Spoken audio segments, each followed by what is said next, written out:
سورہ قلم شروع اللہ کا نام لے کر جو بڑا مہربان نہایت رحم والا ہے۔ نون قلم کی اور جو اہل قلم لکھتے ہیں اس کی قسم کہ اے محمد صلی اللہ علیہ وآلہ وسلم تم اپنے پروردگار کے فضل سے دیوانے نہیں ہو اور تمہارے لیے بے انتہا اجر ہے اور تمہارے اخلاق بہت اعلیٰ ہیں، سو ان قریب تم بھی دیکھ لو گے اور یہ کافر بھی دیکھ لیں گے کہ تم میں سے کون دیوانہ ہے۔ تمہارا پروردگار اس کو بھی خوب جانتا ہے جو اس کے رستے سے بھٹک گیا، اور ان کو بھی خوب جانتا ہے جو سیدھے رستے پر چل رہے ہیں۔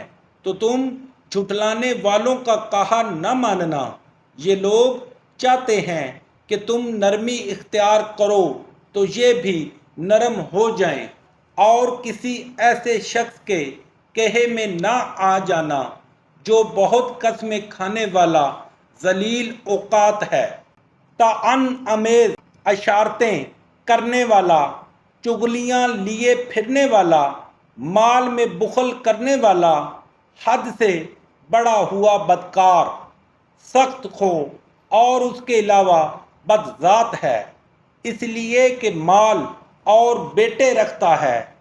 جب اس کو ہماری آیتیں پڑھ کر سنائی جاتی ہیں تو کہتا ہے کہ یہ اگلے لوگوں کے افسانے ہیں، ہم عنقریب اس کی ناک پر داغ لگائیں گے۔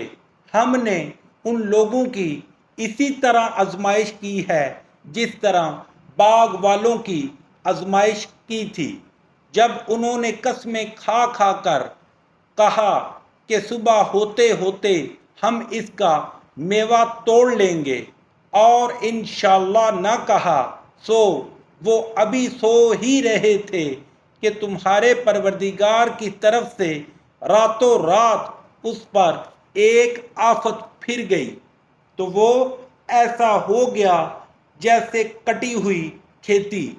جب صبح ہوئی تو وہ لوگ ایک دوسرے کو پکارنے لگے کہ اگر تم کو کاٹنا ہے تو اپنی کھیتی پر سویرے ہی جا پہنچو، تو وہ چل پڑے اور آپس میں چپکے چپکے کہتے جاتے تھے کہ آج یہاں تمہارے پاس کوئی فقیر نہ آنے پائے، اور کوشش کے ساتھ سویرے ہی جا پہنچے، گویا کھیتی پر قادر ہیں۔ جب باغ کو دیکھا تو ویران، کہنے لگے کہ ہم رستہ بھول گئے ہیں، نہیں بلکہ ہم برگشتہ بخت بے نصیب ہیں۔ ایک جو ان میں فرزانہ تھا بولا، کیا میں نے تم سے نہیں کہا تھا کہ تم تسبیح کیوں نہیں کرتے؟ تب وہ کہنے لگے کہ ہمارا پروردگار پاک ہے، بے شک ہم ہی قصوروار تھے۔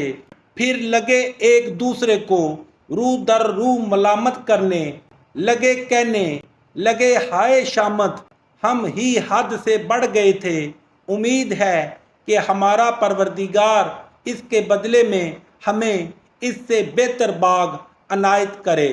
ہم اپنے پروردگار کی طرف رجوع لاتے ہیں، دیکھو عذاب یوں ہوتا ہے اور آخرت کا عذاب اس سے کہیں بڑھ کر ہے۔ کاش یہ لوگ جانتے ہوتے۔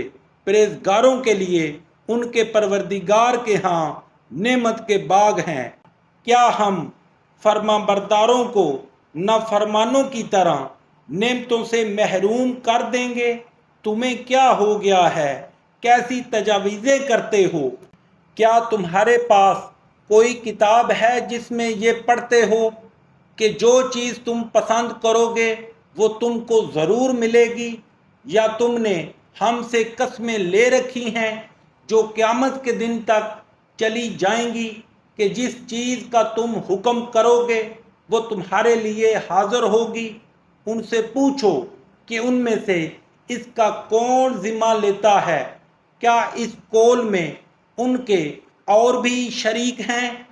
اگر یہ سچے ہیں تو اپنے شریکوں کو لا سامنے کریں، جس دن پنڈلی سے کپڑا اٹھا دیا جائے گا اور کفار سجدے کے لیے بلائے جائیں گے تو سجدہ نہ کر سکیں گے۔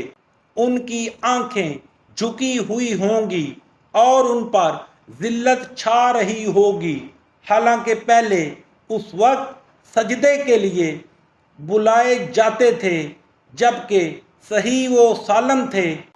تو مجھ کو اس کلام کے جھٹلانے والوں سے سمجھ لینے دو، ہم ان کو آہستہ آہستہ ایسے طریق سے پکڑیں گے کہ ان کو خبر بھی نہ ہوگی، اور میں ان کو مہلت دیے جاتا ہوں، میری تدبیر قوی ہے۔ کیا تم ان سے کچھ صلہ مانگتے ہو کہ ان پر تاوان کا بوجھ پڑ رہا ہے، یا ان کے پاس غائب کی خبر ہے کہ اسے لکھتے جاتے ہیں؟ تو اپنے پروردگار کے حکم انتظار میں صبر کیے رہو، اور مچھلی کا لقمہ ہونے والے یونس کی طرح نہ ہونا کہ انہوں نے اللہ کو پکارا اور وہ غم و غصے میں بھرے ہوئے تھے۔ اگر تمہارے پروردگار کی مہربانی ان کی یاوری نہ کرتی تو وہ چٹیل میدان میں ڈال دیے جاتے اور ان کا حال ابتر ہو جاتا۔ پھر پروردگار نے ان کو برگزیدہ کر کے نیکوکاروں میں کر لیا، اور کافر جب یہ نصیحت کی کتاب سنتے ہیں تو یوں لگتے ہیں کہ تم کو اپنی نگاہوں سے پھسلا دیں گے، اور کہتے ہیں کہ یہ تو دیوانہ ہے۔ اور لوگوں، یہ قرآن اہل عالم کے لیے نصیحت ہے۔